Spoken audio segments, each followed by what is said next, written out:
Bismillahirrahmanirrahim. Assalamualaikum warahmatullahi wabarakatuh. Baiklah, kami dari kelompok 13 pada mata kuliah Ekonomi Islam 1, izinkanlah kami untuk mempresentasikan hasil diskusi kelompok kami. Dan sebelum kami mempresentasikan hasil diskusi kami, izinkanlah kami terlebih dahulu untuk memperkenalkan diri. Perkenalkan, nama saya Alga Wahyudi dengan NIM 12020517448, Prodi Ekonomi Syariah, kelas M, semester 3. Perkenalkan, nama saya Dina Putri Wulandari, NIM 12020521117, Program Studi Ekonomi Syariah, kelas M, semester 3. Pengertian akademisi. Pengertian dari akademisi adalah orang yang berpendidikan tinggi atau anggota akademi. Dengan demikian, mahasiswa yang telah atau sedang menempuh pendidikan tinggi dapat disebut sebagai akademisi. Mereka yang berada dan menjadi anggota keluarga besar sebuah institusi akademik pun menurut kamus termasuk dalam golongan akademisi. Mahasiswa adalah orang yang belajar di perguruan tinggi baik di universitas, institut, atau akademi. Mereka yang terdaftar sebagai murid di perguruan tinggi dapat disebut sebagai mahasiswa, tetapi pada dasarnya makna mahasiswa tidak sesempit itu. Terdaftar sebagai mahasiswa di sebuah perguruan tinggi hanyalah syarat administratif menjadi mahasiswa, tetapi menjadi mahasiswa mengandung pengertian yang lebih luas dari sekedar masalah administratif itu sendiri. Menurut beberapa para ahli, mahasiswa itu ialah yang pertama, yaitu menurut Sarwono. Menurutnya, mahasiswa itu adalah setiap orang yang terdaftar untuk menempuh pendidikan di perguruan tinggi dengan batasan usia sekitar 18-30 tahun. Mahasiswa merupakan suatu kelompok dalam masyarakat yang memperoleh statusnya karena terikat dengan perguruan tinggi. Yang kedua yaitu menurut Konope Maser. Menurutnya, mahasiswa adalah calon sarjana yang terlibat dalam perguruan tinggi, yang berpendidikan tinggi dan diharapkan menjadi calon intelektual. Yang ketiga yaitu menurut Kartono. Menurutnya, mahasiswa itu mempunyai kemampuan serta peluang untuk belajar di sebuah perguruan tinggi. Dengan ini bisa termasuk dalam golongan inteligensia. Tugas dan fungsi akademisi. Menurut Sialagan, mahasiswa sebagai masyarakat kampus mempunyai tugas utama yaitu belajar, seperti membuat tugas, membaca buku, membuat makalah, presentasi, diskusi, hadir di seminar, dan kegiatan-kegiatan yang lainnya yang bercorak ke kampusan. Di samping tugas utama, ada tugas lain yang lebih berat dan lebih menyentuh terhadap makna mahasiswa itu sendiri, yaitu sebagai agen perubah dan pengkontrol sosial masyarakat. Tugas inilah yang dapat menjadikan dirinya berbagai harapan bangsa, yaitu menjadi orang yang setia mencarikan solusi berbagai problem yang sedang mereka hadapi. Mahasiswa mempunyai peran istimewa yang telah dikelompokkan dalam beberapa fungsi, yakni yang pertama sebagai social control. Mahasiswa dengan pendidikannya sehingga memiliki kemampuan intelektual, kepekaan sosial serta sikap kritisnya.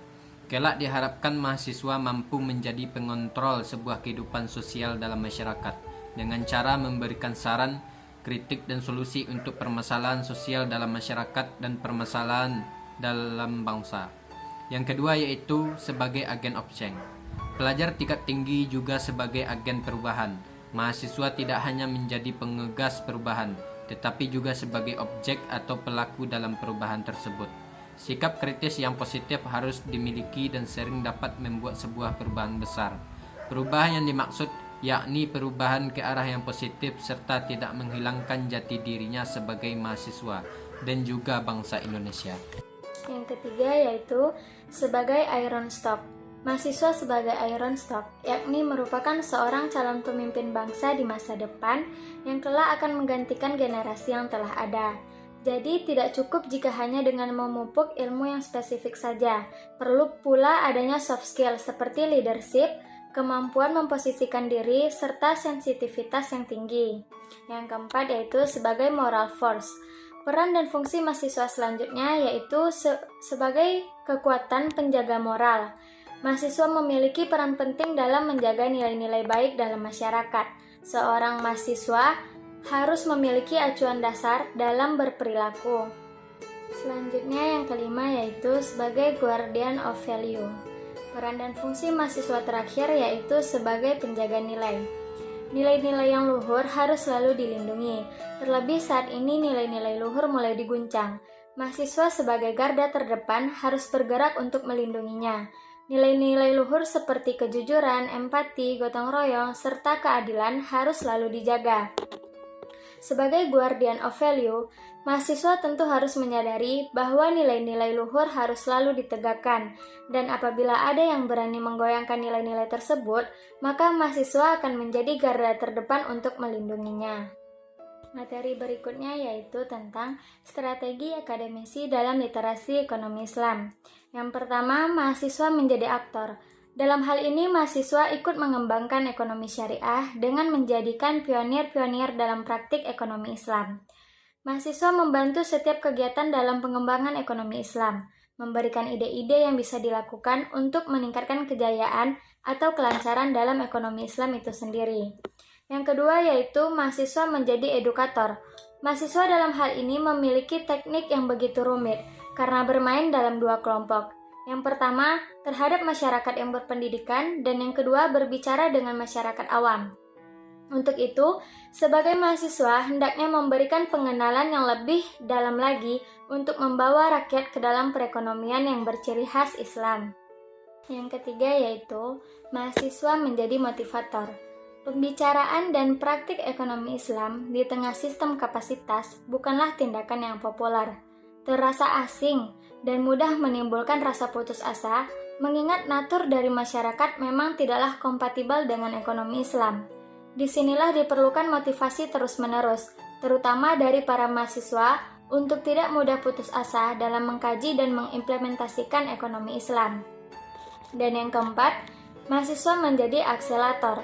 Mahasiswa harus menyadari bahwa sebesar apapun praktek dari setinggi apapun kesadaran masyarakat tentang ekonomi Islam, di tengah sistem sekuler, tetaplah belum merupakan wajah sesungguhnya dari keadaan yang sebenarnya bila ekonomi Islam diterapkan secara keseluruhan.